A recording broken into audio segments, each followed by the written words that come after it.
tukakujua. Mchana wa leo tukafahamu upendo wako. Mchana wa leo tukafahamu wema wako zaidi.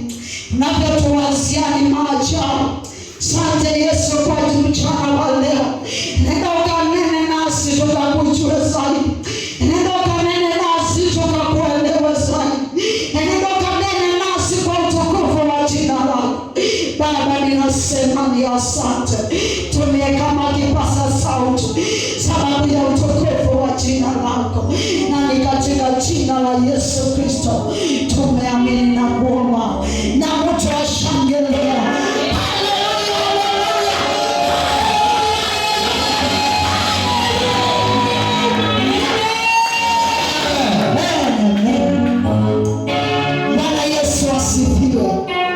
Wacheni tukapate nafasi katika viti vyetu na tukaweza kukaa. Wakati tulikuwa tunaomba hapo, nimesikia sauti ikinihimiza very loud. Kuna mtu ameteseka na magonjwa sana.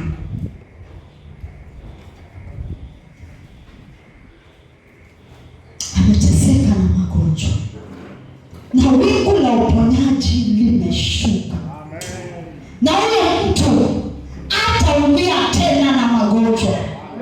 Kuna mtu amepokea uponyaji siku ya leo. Hautateseka tena. Magonjwa uliyoyaona hautarudi kuyaona tena. It is over. Nimesikia. Na ninataka nikuambie, it is over. It is over. Hautarudi kuona hayo magonjwa tena. Maana Yesu ni zaidi ya hayo magonjwa. Na amekuponya siku ya leo. I heard it very loud. Nilisikia kwa sauti. Nilisikia ikihimizwa. Pona. It is over. It is over. It is over. Wewe ambaye unasikiliza, kile ambacho jinsi ambavyo Yesu amemaliza ugonjwa ndani ya mtu, hivyo ndivyo ambavyo pia amemaliza hiyo shida iliyokutesa miaka mingi. It is over. It is over.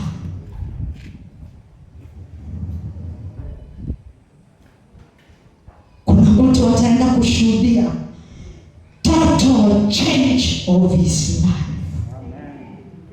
Taenda kushuhudia kubadilika kwa ajabu katika maisha yako. Kama ilikuwa ni magonjwa, hautayaona tena. Kama ilikuwa ni mahangaiko, hautaona hiyo nani tena. Maana Yesu ni zaidi ya yote. I felt it loud. Jesus Christ is more than that problem. Is more than that sickness. Whatever the name it is. Yeye ni zaidi ya hiyo jina. Yeye ni zaidi ya hiyo jina. Ni mateso, ni zaidi ya mateso. Ni mahangaiko, ni zaidi ya yeye, ni zaidi. He is above everything. It is over. Bwana Yesu asifiwe. Haikuwa hiyo ndio ujumbe wangu. Roho wa Mungu amenionyesha hiyo sasa hivi. Nami hata na mimi okay. Amen. Bwana Yesu asifiwe. And today the book of Job 1:6. The book of Job kifungu cha kwanza mstari wa 6 tukienda mpaka 11. angels came to present themselves before the Lord, and Satan also came with them. The Lord said to Satan, "Where have you come from?" Satan answered the Lord, "From roaming through the earth and going to and fro in it." Tena usikilize vizuri hizi mistari. Send thread after thread. To and fro through the earth. Then the Lord said to Satan, Mungu anaongea na shetani. Sikiliza. "Have you considered my servant Job? There is no one on earth like him. He is blameless and upright, a man who fears God and shuns evil." Does Job fear God for nothing? Satan replied, "Have you not put a hedge around him and his household and everything he has? You have blessed the work of his hands, so that his flocks and the earth are spread throughout the land." Listen, 11. "But stretch out your hand and strike everything he has. He will surely curse you to your face." Bwana Yesu asifiwe. Ujumbe wangu leo tunajifunza kuhusu God's edge of protection. God's edge of protection. Malaika wakawa wameenda mbele za Mungu, na shetani pia akaapia mbele za Mungu. Wakaapia mbele za Mungu. Na shetani happened to be there. Mbele za Mungu pamoja na malaika. Na Mungu alipomuona shetani, wakaanza kuongeleshana. "Umetoka wapi shetani?" Shetani anamwambia, "I am from the earth."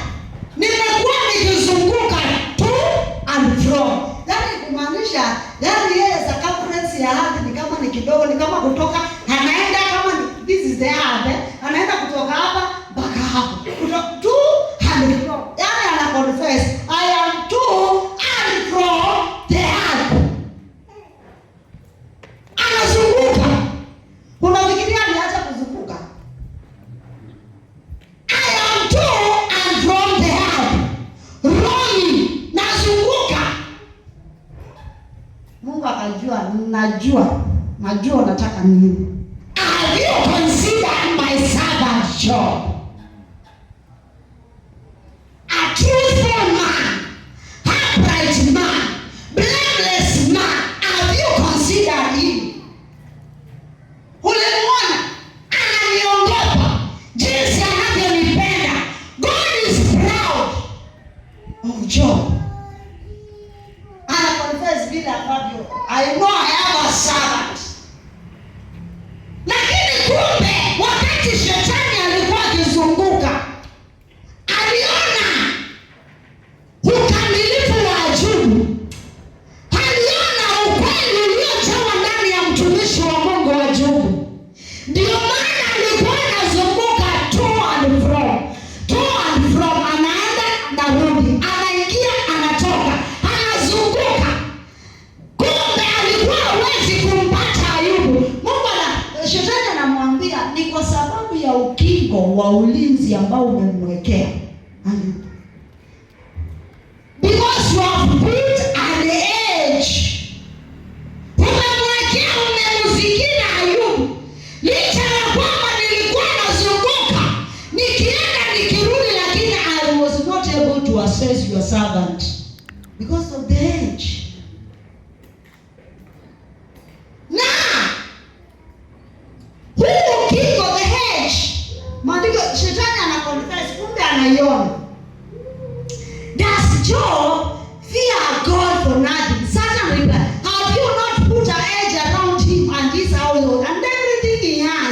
you have blessed. Yani chochote ambacho kilitanishwa na Ayubu, Mungu aliweka ukingo. Mifugo yake ukingo, nyumba yake ukingo, watoto wake ukingo. Anamwekea ulinzi ambao hata shetani akazunguka namna gani hawezi akamuona. Kumbe Mungu tuwekea ukingo. Tuachane hapa, mimi nataka leo tuachane na vile ukingo ilitolewa. Nataka tuongee ukingo. This protection. This part Satan was running around to and from the earth. He was not able to access any of Job household. Kumbe kwa sababu tu mtu yeyote ako katika ukingo, ako katika nyumba yako, ako katika ulinzi wako, ako chini ya jina lako, kumbe ana ukingo. Just because you are in Jesus' power, there is a protection. There is an edge God has put on you. Watoto wa Ayubu hawakuwa wakamilifu, hawakuwa wacha Mungu, lakini maandiko yanatuambia shetani pia yeye aliona God you have put an edge of protection unto Job's household. Umewalinda, umelinda nyumba yake, mifugo yake imefungwa, imelindwa, mali zake umezilinda wewe Mungu. Siwezi hata nikazunguka kwenda kurudi kwenye ardhi mzima, siwezi nikamfikia kwa sababu ya ulinzi. Nimekuja kukuambia uko na ulinzi. Nyumba yako iko na ulinzi. Kuna ulinzi Mungu achilia kwa wale wake. Yani household, Job's household was fully protected. Nimekuja kukumbusha moto siku ya leo, you are protected. Kama wacha nikwambie, kama ungewahi funguliwa macho ya rohoni na uone yale ambayo utendeka gizani, njama zote ambazo zinapangwa, chochote ambacho kinapangwa kinyume na maisha yako, na unalipwa dhidi ya yote, na unaepushwa na mabaya yote, utashangaa.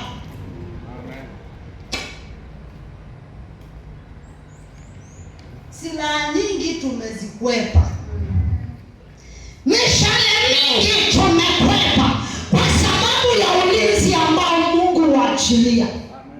Kuna ulinzi Mungu huachilia hata kama wanakaa kama wamefaulu pande ingine, vile ambavyo shetani alifaulu pande ingine. Lakini nataka nikwambie siku ya leo, hata wakifaulu, your latter will be great. Watafaulu kukutesa, lakini baada ya mateso kutakuwa ni hukumu. Watafaulu kukuangusha, lakini ukiinuka utainuka shujaa. Watafaulu kukupaka matope, kukupaka aibu, kukuweka jina baya, lakini ukitoka hapo ni sifa. Maandiko yanatuambia instead of shame you will receive honor. Even if at time Mungu aliruhusu ukingo utoke, lakini after shame comes honor. Toka kwa heshima. Mwangalie Ayubu, wakati Mungu alimruhusu akasema wacha basi, si unasema atanitukana, wacha nitoe huo ukingo, jaribu uone. Hakamjaribu na yote, lakini the latter days of Job was greater, was mighty than even. Wacha ujaribiwe, lakini ukitoka hapo unatoka na utukufu mpya, because we are meant to be raised from glory to glory, from glory to glory, from one grace to another. We are surrounded. wale wa dunia. Sisi tumezaliwa, sisi ni Waafrika, wanaelewa. Na maboma nyingi waliekanga ukingo. Si unaelewa? Dada yangu Reje, si unaelewa? Fingo. Sisi tuna fingo ya Yesu Kristo. Anatuzingira hata shetani aende, harudi, haingie, hatoke hata tuona. Afrika tunaelewa hii maneno. Unaingia kwa shamba ya mzee fulani, ukitaka kuchuna maembe, my friend, unabaki hapo. Ama anakupanda ukizunguka hapo. Sasa huyu Yesu wetu ni zaidi. Yesu wetu ni zaidi wa hizo pigo, wa hizo tego. Ayubu aliyekewa ukingo mpaka shetani hajui aanze wapi, hajui ashike wapi. Pamoja na nyumba yake, shetani anasema umewalinda wewe Mungu, hata nikataka kuvamia siwezi kuvamia, maana wewe umewalinda. Na si kwamba nyumba ya Ayubu walikuwa wameokoka, ni Ayubu alikuwa mkamilifu, hata mke wake hakuwa mkamilifu. Nilifika mahali akachoka, lakini Ayubu peke yake alikuwa kwa sababu yako wewe.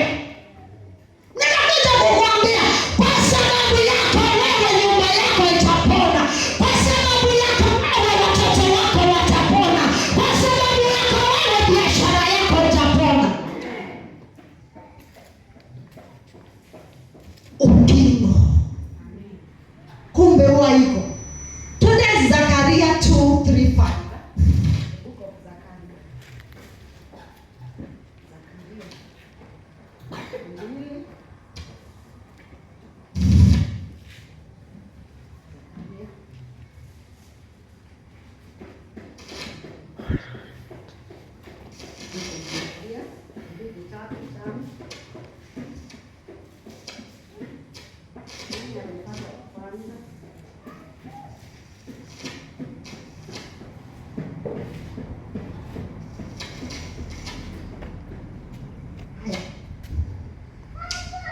Zakaria 2, chapter 2:3-5. Then the angel who was speaking to me left, and another angel came to meet him, and he said to him, "Run, tell that young man, Jerusalem will be a city without walls, because of great number of men and livestock in it." A city without walls, because there will be many. Fire tunaambiwa, and I myself, God, will be a wall of fire around it, declares the Lord. I will be its glory within. Yerusalemu itakuwa ni mji hauna kuta, kwa sababu ya kubarikiwa ambako nitakuwa nimewabariki, kwa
kuingia mashimo.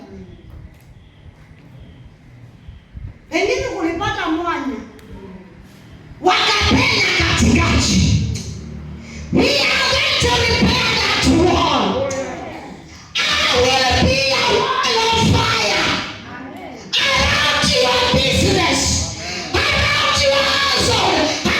God himself will be a wall of fire. That itabarikiwa na mali yote, na utahitaji kuweka ulinzi. Mungu mwenyewe atakuwa yeye ni moto.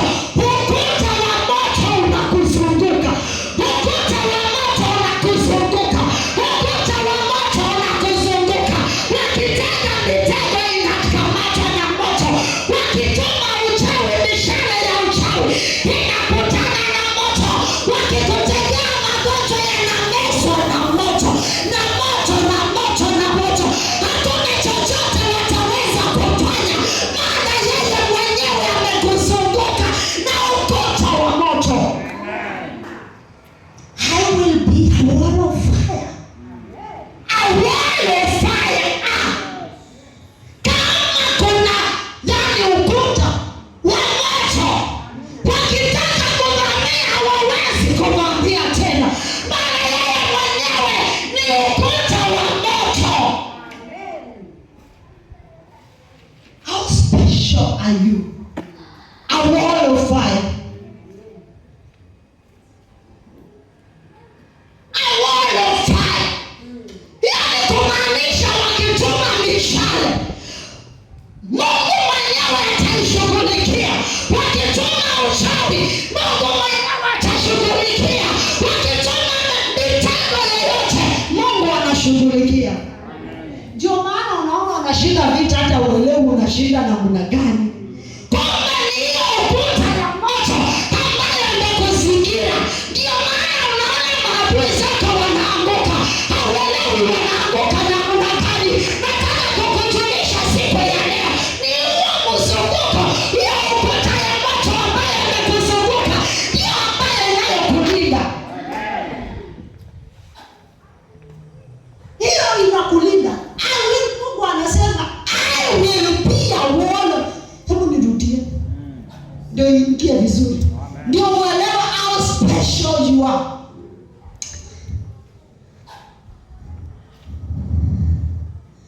For and chapter 4, and said to him, tell that man, Jerusalem will be a city without walls because of great number of men and livestock. Yani itabarikiwa mpaka hawawezi kuweka ukuta, hawawezi kuweka ukuta katika huo mji, maana wamebarikiwa na watu, wamebarikiwa wako wengi, wamebarikiwa kimifugo, wamebarikiwa kifedha. Lakini Mungu mwenyewe anasema I will be, and I myself will be a wall of fire around it. A wall of fire around your business, a wall of fire around your children, a wall of fire around your house, a wall of fire around your workshop, a wall of fire. Mimi mwenye Mungu anasema utabarikiwa kiwango huwezi kuzuia na ukuta wowote. Mifugo yenu itakuwa mingi kiwango ya kwamba hata huwezi kuzuia na ukuta. Mungu anasema I will be a wall of fire. A wall of fire. Mimi Mungu mwenyewe nitawazunguka, nitazunguka mali yenu, nitazunguka watoto wenu, nitazunguka mifugo yenu, nitazunguka vyote mlivyo navyo na moto wangu. Yes, a wall of fire. You are very special. I will be a wall of fire. Why not? Ndio maana watoto wako wamelindwa, ndio maana biashara yako imelindwa. Jinsi gani ulivyoweza, hauelewi umeweza. Kumbe ni ule ulinzi wa moto. A wall of fire. Sometimes vitu zingine zilirushwa zituangushe. Magonjwa mengine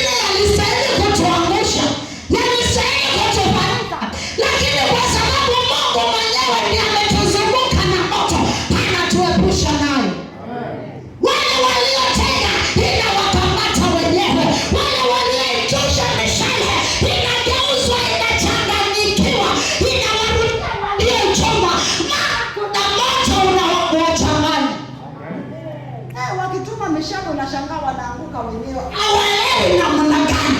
Kumbe ni ule ukingo wa moto, mishale inapofika inageuzwa.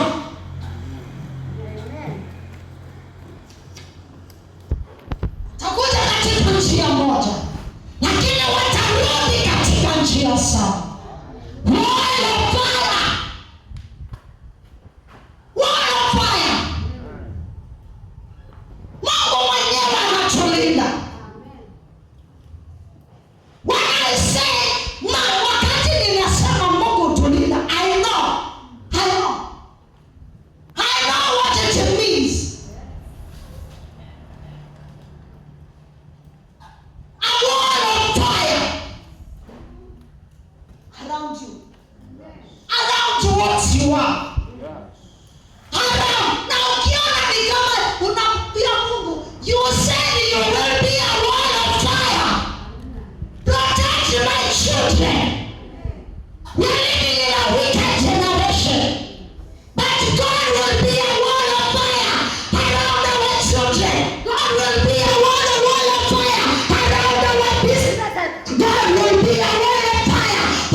Niliwashuhudia mwaka jana paka 7 walikuwa wanakufia kwa geti yangu.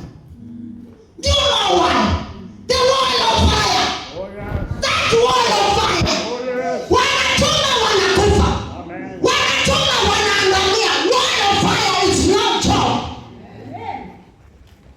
Hiyo kuta ulinzi wa moto. Na ni mambo mengi wacha nikwambie yanafanyika katika maisha yako wewe Mkristo. Na Mungu kwa sababu yeye ni ukuta wa moto anakuwekea ulinzi, unaona unapenya. I made it through. I don't know how I did it. I made it through and cannot tell how I did it. But one thing I know, Jehovah took it over, and that is Jehovah took it over. He became a wall of fire unto our trials. Now we passed through. Tulipenya kwa sababu yeye alikuwa ukuta wa moto. Alitulinda na maadui zetu. Alitulinda na watesi wetu. Alitulinda na vyote vinavyofanyika kinyume nasi. Na tukapenya. Look at Haman. At first, Haman seemed to take scores. Alikaa kama anatake scores. Alikaa kama amewin, amepiga goal. Haman, you know the story of Haman in the Bible. Haman, kuna wakati alikani kama ana score. So your enemies might seem to be scoring. They might seem to be scoring now. Even Haman scored at some time. But victory belongs to Mordecai. Ushindi ulimkujia Mordecai. Mara ya kwanza Hamani alikaa kama amefaulu. Alikaa kama amemuwai. Alikaa kama amewashinda Wayahudi. Alikaa kama amewamaliza. Alikaa kama amewaangamiza. Lakini ile siku wakati Mungu alidhihirisha uwezo wake, alikitega Hamani kilimtega yeye. Unielewi?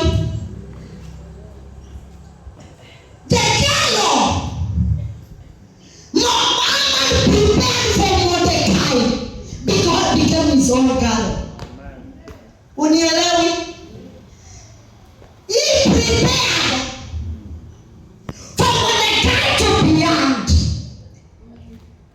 Alikuwa anashinda ama ashindi? Si alikuwa ameanza kuscore? He was scoring. But the fact that your enemies are scoring, it doesn't mean they are going to be. Nimekuja kuambia mtu siku ya leo. The fact that your Haman seems to be scoring, the fact that he is preparing a gallows for you, does not mean you are going to enter in the gallows.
kuingia.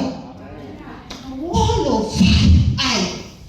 Mimi kisikia hivyo naacha kutatizika. And I leave my enemies wafanye kile ambacho wanataka.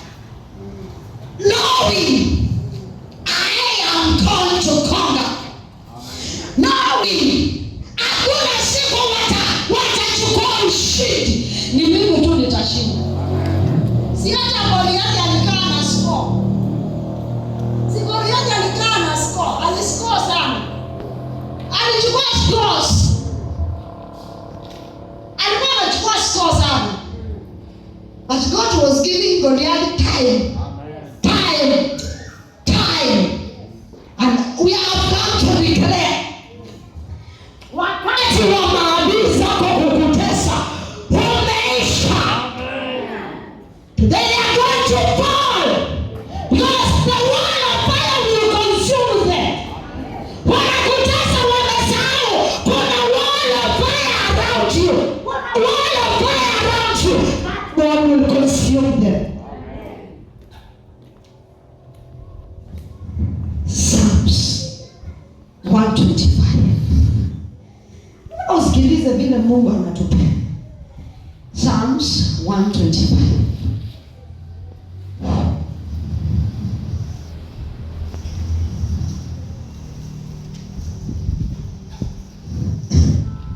Ndio ukijua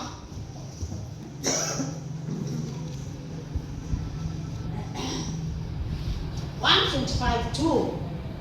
As the mountains surround Jerusalem, so the Lord surrounds his people, both now and forevermore. Kama vile Jerusalemu inavyozungukwa na milima, ndivyo Mungu anavyozunguka watu wake. Ndivyo Mungu anavyokuzunguka sasa na hata milele. Hakuacha kuzunguka na Moses. Hakuacha kuzunguka watu wake na Elijah. Hakuacha kuzunguka watu wake na Paulo. Hakuacha kuzunguka watu wake na Daudi. Bado anazunguka sasa na milele. Anazunguka wale wake. Amekuzunguka kama vile Jerusalemu imezungukwa na milima. Our God is a wall of fire around us. Sikia kingine katabu sana. Psalms 34. Psalms 34. Unasikia? Watembea ukiwa kichwa juu, kichwa juu. Ukijua umezungukwa na Mungu. Psalms 125. No, Psalms 34, sorry. Si tumesoma Psalms 125, eh? Wacha tusome Psalms 34. Psalms 34:7. This is more interesting than anything else. 34:7. Psalms 34:7.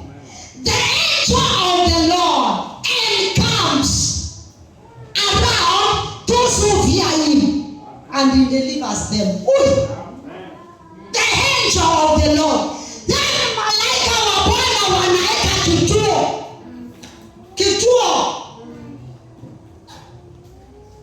Kwa wale wanaompenda. Si unampenda Mungu, na yeye Mungu anaamua kuweka kituo.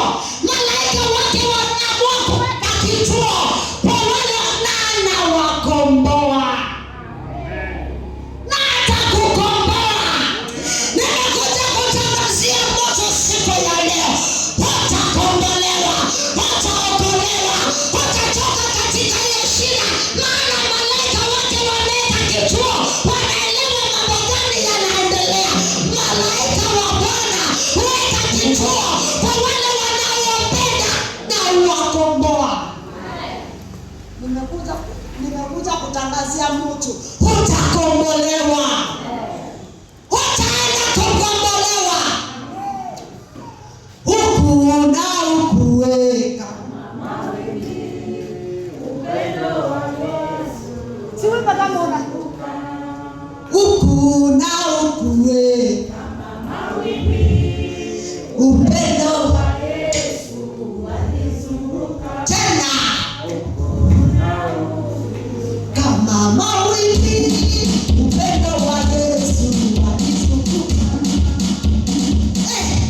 Kama mawimbi umezungukwa. Elewa sifa ya leo mtu wa Mungu. Umezungukwa. Tunaambiwa the angel of the Lord encamps. Hebu nisome kwa hili ndio muelewe. Eza kwa kutafsiri kwako ni kwembamba. Let me read in Kiswahili version so that you understand what the Bible means. Na utembea ukiwa na ujasiri, hata kuogopa mapepo. Wacha yajua umezungukwa. Psalms 34, sorry.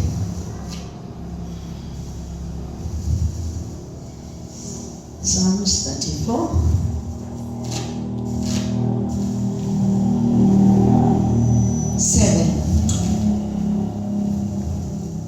Nani amepata yangu inaanza kuniletea mahanza? Kuna mtu amepata Biblia ya Kiswahili? Umepata? Tumishi wa Mungu tusome.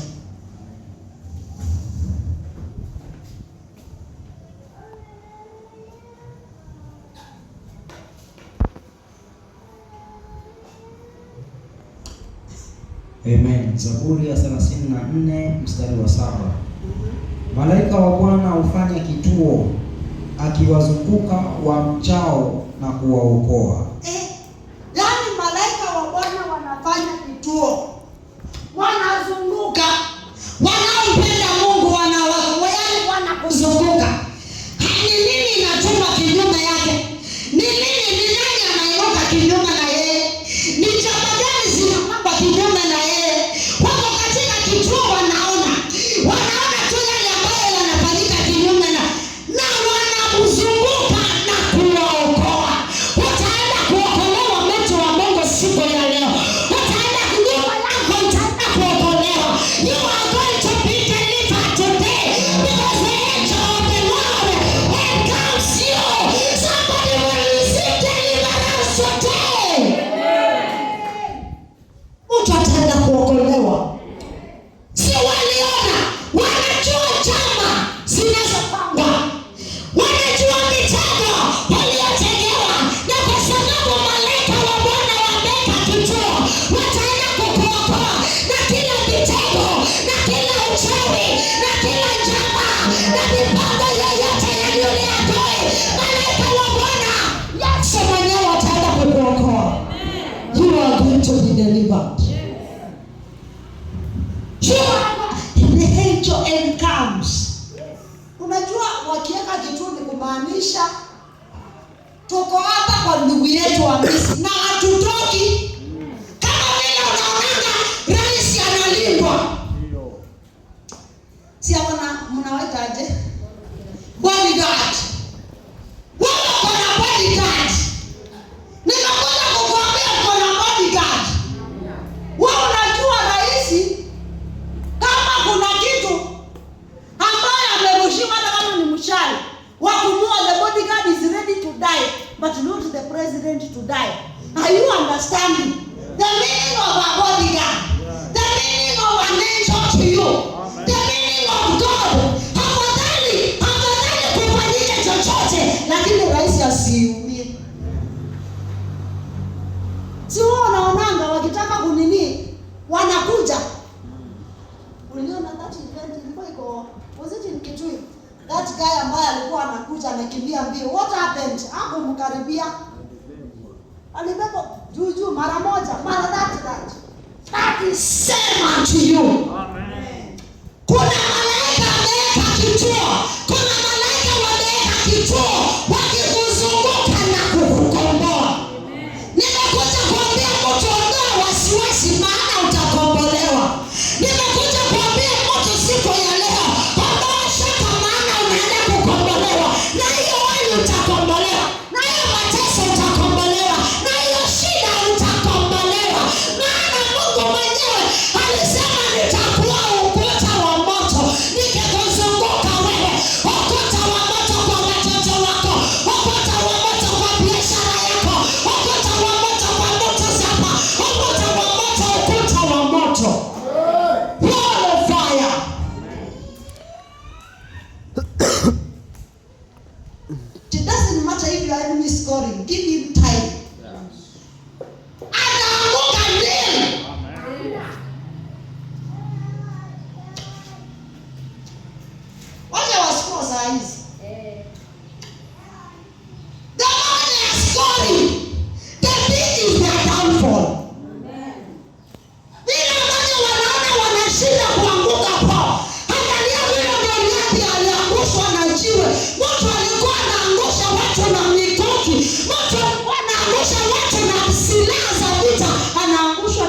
na kijana mdogo, aibu namna gani? Alizoea kuangusha watu na heavy silaha, very heavy, lakini anaangusha na mawe. Na hata si mtu mkubwa kama yeye, si mtu mkubwa hata zaidi yake, kakija a boy, just a boy. They will fall down in shame.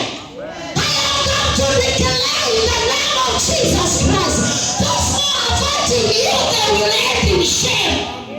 Waliopanga njama ya kukupiga vita wataishia aibu, wataishia kuaibika. Israeli, si Goliathi aliaibika. How painful was it for Haman?